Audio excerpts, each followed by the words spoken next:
A graça e a paz, amados irmãos. Amém? Hoje vamos falar sobre um assunto no qual requer uma santidade de nós, requer uma separação, no qual fala sobre juventude no altar. E aí, se você não for mais jovem, se você ainda não for jovem ou não for mais jovem, trate como essa mensagem, essa ministração, como vida no altar. E é uma coisa que todos nós devemos ter, seja ela independente de idade, se somos crianças ainda, se somos pré-adolescentes, adolescentes, jovens, adultos, velhos, nós precisamos dia após dia estar com a nossa vida no altar de Deus. E aí, como a gente já falou nos outros domingos, o tema principal do nosso mês da mocidade é Jovens Conectados com Cristo, uma missão na qual a gente tem visto que não é impossível, é muito possível estar conectado com Cristo, independente das situações que o mundo passa hoje, das tentações, das provações, da oferta que o mundo tem feito a nós jovens. Não é impossível permanecer em Deus. E a gente tá vendo isso durante todo esse mês, a gente vai continuar vendo no resto das nossas vidas, mas a gente consegue testemunhar também através desses momentos bons que a gente tem, como foi o exemplo do Louvozão ontem, no qual a gente testemunhou o quanto a gente consegue ser feliz, o quanto a gente consegue se divertir, o quanto a gente consegue ter uma vida com o Senhor, em felicidade, em harmonia e em paz. Amém? A primeira característica de uma pessoa que tem a vida no altar é permanecer na fé diante das dificuldades. Elias ele chegou para todo o povo e falou: Olha, eu sou o único, eu estou aqui, eu permaneci. Naquela época, se vocês forem ler a história, você vai ver que os profetas de Deus eles foram perseguidos, muitos morreram, muitos abandonaram a fé, muitos fugiram mesmo, e Elias ele reúne todo aquele povo e fala: Olha, eu estou aqui, eu permaneci. Então, a primeira característica tem que ser essa. A gente vai passar por dificuldades, a gente sabe que a gente vai passar por tribulações, por provações, adversidades, mas escolham permanecer no Senhor. Porque se parece estar difícil nos caminhos do Senhor, fora dele é muito pior. Tem um texto na Bíblia que fala sobre uma tempestade que os discípulos enfrentam com Jesus dentro do barco. E com Jesus dentro do barco, eles deveriam estar tranquilos, né? Por mais que o vento soprasse, é o cara que eu já vi ele fazendo diversos milagres, já vi curando enfermos, já vi liberando palavras e se cumprindo. Então eles deveriam ter a tranquilidade. Porém não, eles ficaram com medo, temorosos. Só que o que eu quero trazer é o ponto, que se tá difícil dentro do barco, já pensou se eles pulam para fora? Seria muito pior. Mas com Jesus dentro do barco, vocês conhecem bem a história. Jesus ele acorda, ele estava dormindo, ele desperta e acalma o vento e a tempestade e faz-se grande bonança. E essa é a vida de quem anda com o Senhor. A gente vai passar por adversidades, a gente vai ser perseguido. Quando a gente escolhe ter uma vida no altar do Senhor, quando a gente escolhe ser diferentes no nosso ambiente de trabalho, na nossa escola, na nossa faculdade, as perseguições, ela vem por natureza. Faz parte da vida do cristão. Se você não estiver tendo uma perseguição, se preocupe com isso, porque faz parte. O inimigo ele não quer te ver na presença do Senhor. Ele não quer te ver no altar de Deus, buscando a vontade de Deus. Ele quer fazer de tudo para te afastar do centro da vontade de Deus. E aí ele vai colocar perseguições, como foi no caso de Elias. O inimigo levantou Jezabel, que casou com o rei Acabe, e aí o rei Acabe passou a fazer todas as vontades de Jezabel, e com isso muitos profetas jurados de morte, Elias foi um deles, mas Elias sempre escolheu permanecer no Senhor. Nas adversidades, sabendo que teriam momentos difíceis, ele escolheu permanecer na fé diante de Deus. Amém? Elias, ele passou por todo tipo de provação, todo tipo de angústia, de sofrimento que um ser humano pode suportar ou até além, né? A gente, quando lê a história, a gente percebe que Elias, ele teve fome, ele passou sede, ficou sem ter onde morar, teve que ficar indo de um lado para o outro, se escondendo, fugindo, porque estava prometido de morte, jurado de morte, perseguido, odiado, injustiçado, mas ele escolheu permanecer. Ele chega para todo o povo, ele reúne o povo e fala assim: eu permaneci. Eu sou o único, eu estou aqui, eu continuo sendo profeta do Deus vivo, eu continuo no altar, eu continuo buscando a esse Deus, eu continuo na fé. E eu creio que tem muitos aqui que continuam, eu creio que tem muitos aqui que já passaram por muitas coisas nessa vida, e como eu costumo dizer, de todas as idades, a gente já passou por muitas coisas, mas que bom que temos escolhido permanecer. Escolham permanecer. A palavra de Deus vai nos dizer que você permanece nele e ele permanece em vós. Amém? Não tem coisa melhor do que andar com Cristo. Então escolham permanecer. Eu sei que vocês já passaram por dificuldades financeiras, luta, dificuldades com relacionamentos, casamento, família, problema de saúde, porque essas coisas acontecem, é comum a todos, mas você não se rende, você não se desanima com as dificuldades, mas você busca ao Senhor dos Exércitos. E porque tudo isso, você não joga a toalha, é porque você colocou a sua vida no altar. Isso para quem colocou a vida no altar, tá? Quem colocou a vida no altar, ele vai passar por adversidades, mas vai passar em paz, vai passar sabendo que Deus está com ele.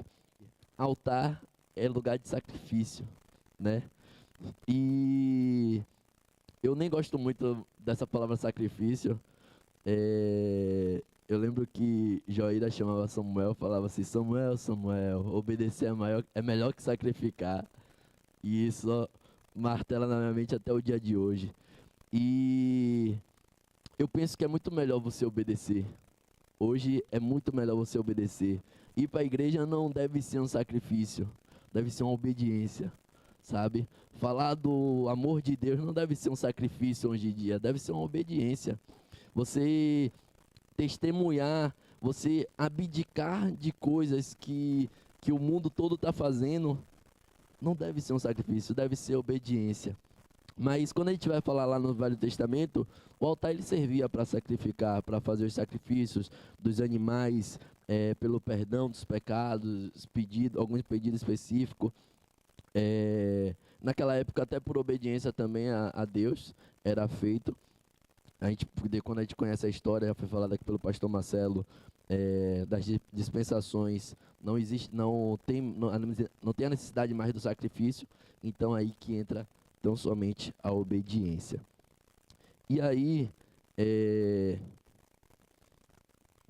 como a gente fala de altar, a gente lembra de sacrifício, trazendo para o tema de hoje da nossa mensagem, a gente já sacrificou a nossa vida no altar.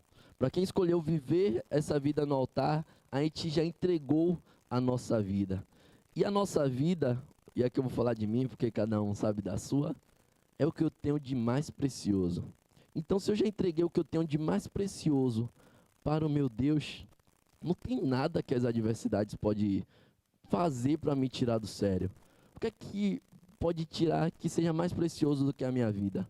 Nada. E é quando a gente entende isso, a gente entende que a gente não tem o que temer, que a nossa vida já é do Senhor, nossa vida está entregue, que a nossa vida está no controle de Deus. Quem é que vai interferir nos planos de Deus para a nossa vida? Vocês entendem isso? Então a gente precisa se apegar nessa palavra. Quando a gente começa a acreditar nisso do fundo do nosso coração, não da boca para fora, mas do fundo do nosso coração, quando a gente passar por adversidade, quando deparar com uma situação adversa, a gente vai ter calma e vai falar assim: Deus está no controle. Deus está no controle. Os planos do Senhor não podem ser frustrados. Os nossos podem, tá? Mas o plano do Senhor, que a gente acredita que Ele é bom, que Ele é perfeito e que Ele é agradável, Ele não pode ser frustrado. Então você entregou sua vida a Ele, colocou sua vida no altar, você jovem, você adulto, você idoso, você criança, você entregou sua vida ao Senhor, colocou nas mãos dele, ele está no controle de tudo. Ele vai deixar que aconteça adversidades? Vai, porque isso te torna perfeito, isso te aperfeiçoa até a volta dele. Então ele vai deixar que você seja aperfeiçoado dia após dia, mas ele sempre vai estar no controle. O inimigo vai botar provações, tentações, mas Deus vai falar, olha, até aqui. Foi assim com o Jó, né? Olha, até aqui tu não passa. Até aqui eu sei que ele aguenta. A Bíblia vai dizer que Deus não dá fardo maior do que a gente pode suportar. Então ele cuida de nós nos mínimos detalhes. Creia nisso, Deus está no controle da sua vida.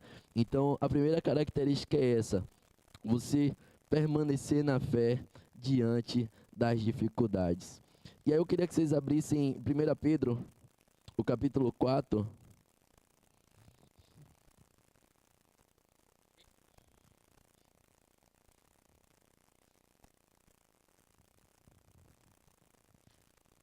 Primeira Pedro, capítulo 4.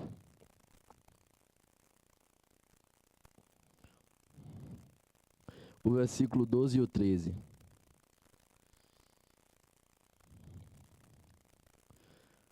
Não tem nada que as pessoas possam tirar de nós se já entregamos a nossa vida, se a nossa vida está no altar, se está nas mãos de Deus. E aí o apóstolo Pedro, ele vai dizer assim, ó: amados, todos encontraram? Amados, não se surpreendam com o fogo que surge entre vocês para os provar, como se algo estranho lhe estivesse acontecendo. E muitas pessoas têm essa ideia: não, aceitei Jesus, acabou o sofrimento, minha vida agora vai ser mil maravilhas. Isso não existe, Jesus não falou isso. Existe uma promessa que lá na frente a gente vai ter uma vida perfeita, a gente vai ter uma vida eterna lá na frente. Mas enquanto estivermos aqui nessa terra, a gente está sujeito ao sol e à chuva que nasce para todos, às adversidades que nascem para todos. Então não se surpreenda com o fogo estranho, com o fogo que surge entre vocês para os provar, como se algo estranho lhe estivesse acontecendo. Mas faz o quê? Alegrem-se à medida que participam dos sofrimentos de Cristo, para que também, quando sua glória for revelada, vocês exultem com grande alegria. Não estranhe o fogo. Quem está com a vida no altar não estranha as adversidades, não estranha as dificuldades. Quando a gente está observando a palavra de Deus, como a gente leu no Salmo, né? Que o jovem que quer manter pura a sua conduta, ele faz isso, ele observa a palavra de Deus, ou seja, ele vive de acordo com a palavra de Deus, ele não se desanima, nem se abate quando passa as dificuldades, porque tudo isso aqui que foi lido e que foi falado, ele tem observado e tem vivido. Ele sabe que tudo isso está sujeito a todos. Amém? E aí, mais um pouquinho na frente, 1 Pedro, o capítulo 5, verso 9, a palavra de Deus vai dizer assim, ó: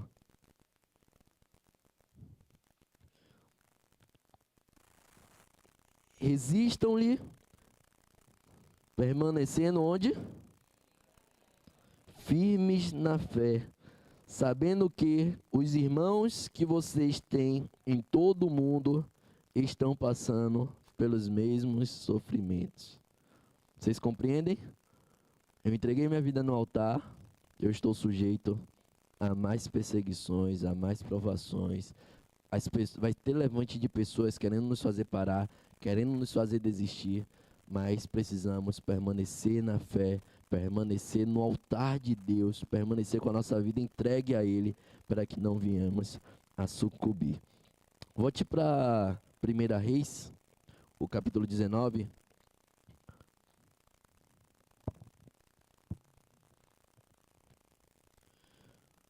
Capítulo 19, o versículo 18.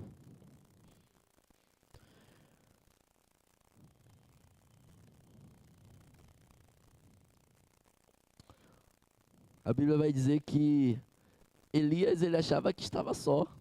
Porque a gente tem essa cultura, né, de a gente achar que nosso sofrimento é maior que o do nosso vizinho, ou que "Ô, meu irmão, você está falando isso porque se você passasse pelo que eu passo, tu não aguentava não. Não é só você que sofre, não é só eu que sofro. Todos nós, quando decidimos colocar a nossa vida no altar, é, essas coisas vêm, essas provas vêm. Pedro está falando muito de sofrimento, estou com medo. A parte boa vai chegar, calma, eu prometo. Vai chegar, mas olha só, Elias disse que estava só, que era o único que tinha sobrado. A palavra de Deus vai dizer assim, ó, no capítulo 19, verso 18. No entanto, fiz sobrar quantos? 7.000 em Israel. Todos aqueles cujos joelhos não se inclinaram diante de Baal, e todos aqueles cujas bocas não o beijaram. Então, Elias não estava sozinho nessa. A Bíblia fala que tinha mais 7.000 passando pela dificuldade dele. Tinha 7.000 que não se renderam, tinham 7.000 que escolheram permanecer. E eu trago esse texto para a gente entender que o nosso sofrimento ele não é único, ele não é isolado. Deus está conosco. Existem mais irmãos também que estão passando por essas dificuldades e Deus está com eles. Quando você entrega a sua vida a Deus, coloca a sua vida no altar, o inimigo ele fica furioso. Ele quer fazer de tudo mesmo para parar. E aí ele levanta a gente no seu trabalho, levanta a gente na sua casa, levanta pessoas na sua casa, levanta adversidade na sua casa, mexe com coisas. Enfim, ele faz de tudo, mas escolha permanecer. Saiba que permanecer com Cristo é a melhor coisa, é a melhor opção que você precisa. Fica, resista, não estranha as adversidades, suporta. Como Elias falou, eu fiquei. E aí quando você passar por as adversidades, você também não vai abandonar. Você vai continuar, você vai permanecer. E a segunda característica, ela está em 1 Reis ainda, no capítulo 18, você vai voltar um pouquinho, talvez uma página, e no versículo 30, vai dizer assim, ó, 18:30. Então Elias disse a todo o povo, aproximem-se de mim. O povo aproximou-se e Elias reparou o quê? O altar do Senhor que estava em ruínas, que estava quebrado. Então, a segunda característica de uma pessoa que tem a vida no altar, do jovem que tem a sua vida no altar, tem o zelo e temor pelas coisas de Deus. E falamos aqui ontem, foi orado por isso, pelo todo o empenho que os jovens tiveram para ter esse momento, o tamanho empenho que teve todas as equipes de colaboradores, o tamanho empenho que teve as pessoas que intercederam por este momento, que oraram, e tudo isso é motivo de gratidão a Deus. E esse empenho tem quem tem uma vida no altar. E a gente precisa ter esse zelo pelas coisas do Senhor. Já falei aqui diversas vezes e é bem verdade, a gente precisa entender isso, que quando a gente cuida das coisas do Senhor, quando a gente se disponibiliza, quando a gente toma atitude na casa do Senhor, a gente faz a obra dele, ele também cuida das nossas coisas. E foi assim na vida de Elias. Elias, ele viu o altar abandonado, que o povo tinha abandonado a fé, o povo não queria servir a Deus, tinha abandonado a oração, o sacrifício, o temor, a reverência a Deus, mas Elias foi lá, teve a atitude de restaurar o altar do Senhor. E aí, tomando para nossas vidas, é quando a gente vê muitas pessoas abandonando a fé mesmo, abandonando o cristianismo, querendo viver as suas próprias vidas. E às vezes a gente vê pessoas de muita autoridade, pastores apostatando da fé, pessoas que eram referências, que a gente via como referência, e a gente se apega muito a essas pessoas e vai atrás, abandona também, sai da igreja, se desvia do caminho. Mas não, quando você vê algo que estava ali bonito, que estava um altar lindo, uma pessoa que estava nos caminhos do Senhor, servindo de uma forma exemplar, na qual você se espelhava e vê o que ela se quebrou, que ela caiu em ruína, não caia junto, conserte. conserte o que estava quebrado, trate essa pessoa em amor, tentando restaurar ela para voltar para o Senhor. Ah, não conseguiu, era uma pessoa que cantava na igreja, eu consigo cantar, então eu vou lá cantar, vou consertar essa ruína que ficou quebrada. Vocês estão me entendendo? Tem aquele irmão que evangelizava, não está mais, abandonou e essas coisas acontecem. Ah, eu vou ter que evangelizar mais. Eu vi uma vez um texto que, eu não lembro se foi um texto ou se alguém falou e eu escutei, não lembro onde agora, mas isso fica muito na minha mente, é que foi uma pessoa muito importante para a obra do Senhor aqui na terra, faleceu. E aí essa pessoa faleceu e uma das pessoas que estavam lá tomou aquilo, o falecimento daquela pessoa, como se... Estou tentando lembrar exatamente a palavra. Mas basicamente, só para... Eu não vou lembrar exatamente como foi, mas aquela pessoa, uma pessoa chegou para outra e falou assim: rapaz, agora nosso trabalho aumentou. Agora nosso trabalho aumentou. E essa deve ser o pensamento do cristão, no sentido de que quando uma pessoa abandona, ou até chega a falecer, porque isso pode acontecer, a gente precisa restaurar o que foi quebrado. A gente não pode ficar simplesmente apontando, simplesmente indo junto com a maré, mas a gente precisa tomar atitude e ter o zelo e o temor pela casa e pela obra do Senhor. Isso faz quem tem a vida no altar de Deus. E foi assim com Elias.